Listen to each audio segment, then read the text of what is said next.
এই শিবেরাতের এটা হচ্ছে আপনার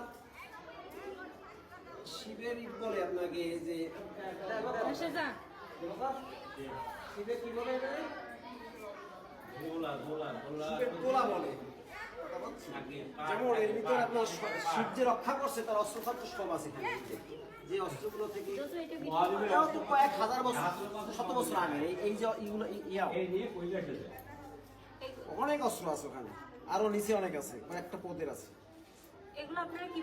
ওগুলা পূর্বপুরুষ কত বছর আগে, 500 বছর কত হাজার বছর আগে আমার নিদর্শন নাই। আমার বাবা করি আছে, তার বাবা করছে, তার বাবা করি আছে, সেই হিসেবে ওইভাবেই রয়ে গেছে। শক্ত করে আবার শুরু রাখি, আবার ওই কোনো ক্ষয় হয় না, ওরকমই থাকে।